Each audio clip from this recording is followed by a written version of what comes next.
Շնորհակալություն, հա, խնդրեմ, հեսա խոսքը փոխանցեմ Տիկին Վարդանյանին, Տիկին Փոստանջան, ես դեղերի կարիք դեռ չունեմ, չնայած որ այսպես որ շարունակվի, վստահաբար կարող է նաև դրա կարիքն էլ ունենամ, բայց անկեղծ ասած միակ կարիքը որ չունեմ, դա տենց զառանցանքներ լսելն է։ Խնդրեմ նախ Տիկին Փոստանջան, սա բուլվար չի, դուք ձեր բակում չեք, ձեր հայրիկի տան կողքի շինարարությունը հասկանում եմ, որ անձնական խնդիր է եւ ձեր հայրիկի անձնական խնդիր է եւ Տիկին Փոստանջան, սա ասում եմ, բուլվար չի, մի ստիպեք ինձ ձեզ հեռացնել ես դահլիճից։ Մի ստիպեք ինձ Տիկին Փոստանջան, մի բան, ոչ, ասեցի, այս առացակը լսելու կարիքը չունեմ ընդամենը։ Ոչ, դեռևս ոչ, ամենայն դեպս։ Խնդրեմ, Տիկին Վարդանյան։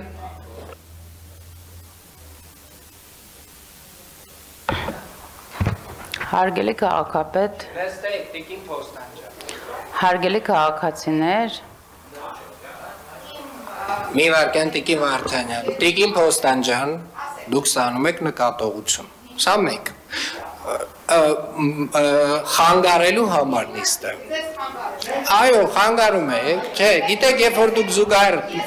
դուք զուգահեռ անընդհատ խոսում եք, երբ որ դուք անընդհատ զուգահեռ խոսում եք, Հարգելի Տիկին Փոստանջան, ես կարծում եմ գոնե որպես կին դուք պետք է հարգեք ձեր կին գործընկերներին, ես վստահ եմ, որ նվաթիկ չի Տիկին Փոստանջան, ես ձեզ Զարուհիկ չեմ անվանում, ես հասկանում եմ, որ դա մանկական կոմպլեքս է, իկերով անվանակոչել մարդկանց եւ այդպես լավ զգալ իրանց։ Հարգելի պարոն քաղաքապետ, սիրելի գործընկերներ եւ իմ ամենասիրելի երևանցիներ եւ հայ ժողովուրդ։ Ես կրկին պետքա շեղվեմ օրակարգից, բայց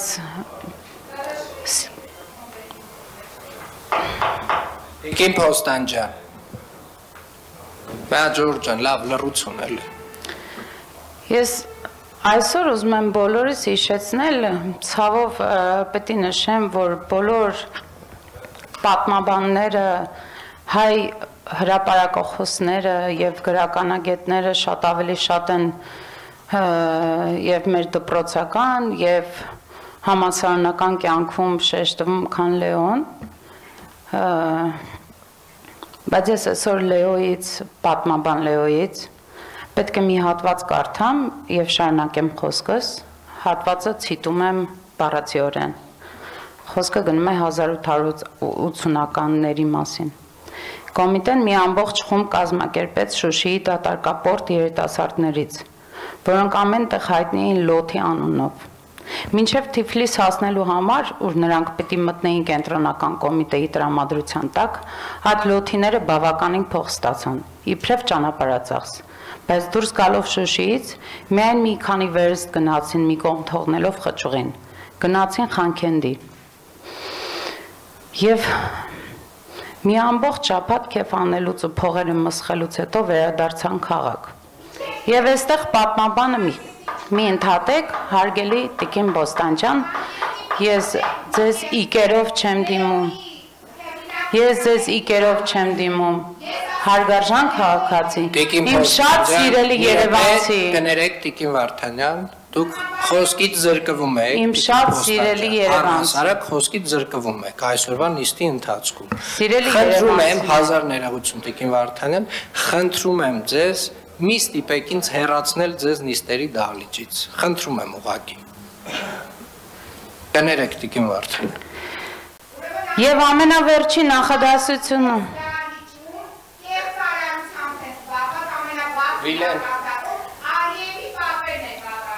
Շնորհակալ եմ։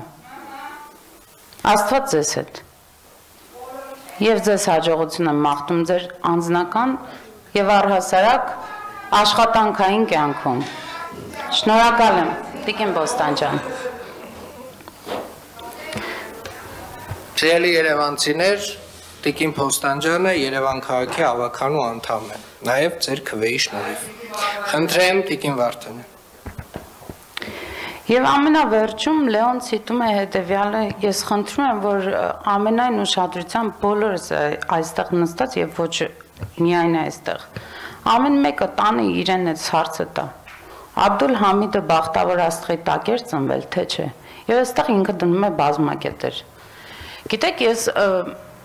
արցունքով եմ լացել այս տողերը, որ կարդացել եմ, եւ հիմա էլ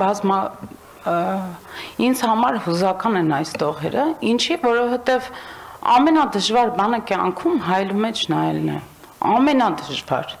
Եվ հայելու մեջ գիտակցելը որտեղ են քո սխալները։ Այստեղ նստած բոլորս ես անցյալ անգամ էլ իմ ելույթի ժամանակ փորձեցի շատ ավելի մեղմ, ես գիտեմ, որ այսօրվա իմ ելույթը շատ ավելի կոպիտ է։ Ավելի մեղմ փորձեցի բոլորիս այդ հարցը տալ։ Մի հատ գնացեք տուն, հայելու մեջ նայեք, որտեղ է մեր մեղքը։ Մենք այստեղ լինելով Երևան քաղաքը, ախր ժողովուրդ, այս աշխարհի վրա Երևան քաղաքը նույնիսկ չի երևում այնքան փոքր է։ Փոխանակ իրար թևոթիկունք լինենք, փոխանակ իրար սիրենք, իրար սխալներ իրար ականջի ասենք, բարձրաձայնելով մեծացնում ենք մեր մարմինը, մեր հոգին, արդյոք մեր հոգին ու մարմինը տղա մեծանում, ես չգիտեմ, էլի լինելով քրիստոնյա, ես ուզում եմ բոլորս այդ հարցը մենք մեզ տանք, հարգելի Բոստան ջան, դուք թողեցիք, գնացիք, այս հարցը նաև ձեզ էր վերաբերում։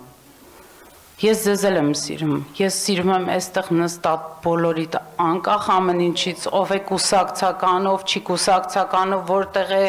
ով ինչի է սպայն այստեղ, ով ինչի այստեղ չի։ Ես ուզում եմ իսկապես այսօր ոչ թե այստեղ ամեն անգամ տհաճության վերածենք այս նիստը երևանցիները, հետո ամեն մեկից անկախ իրանց ընտրության հնարավորությունից եւ ընտրությունից կամ բարձրացնեն, որ ես վստահ եմ, որ բոլորիդ գալիս ասում են, այս ինչ տհաճ է ձեր նիստերը։ Արդյոք մենք էս ենք ուզում ժողովուրդ։ Այն ինչ որ ցիտել է Լեոն 1880-ականներին ժողովուրդ, միթե մենք ոչինչ չենք կարող փոխել։ Հիմար մարդու պատմությունն է, մենք այդքան խոսում ենք աշխարհում, մենք ամենահին, ամենախելացի, այդ ամենակոմպլեքսը ինչն է, այստեղից թողել դուրս գալը։ Այդ կոմպլեքսը գիտեք որն է, որ հայլու մեջ մենք չենք կարողանում մեզ նայել, ժողովուրդ, այդ կոմպլեքսը այդտեղ է։ Բայց այդ կոմպլեքս չի, երբ որ դու հայլու մեջ կարողանում ես նայել ու ընդունել քո սխալները, այդ ամենամեծ ուժն է։ Եվ այդ ուժն է քեզ առաջնորդելու։ Շնորհակալ եմ։ Ամփոփիչ ելույթի համար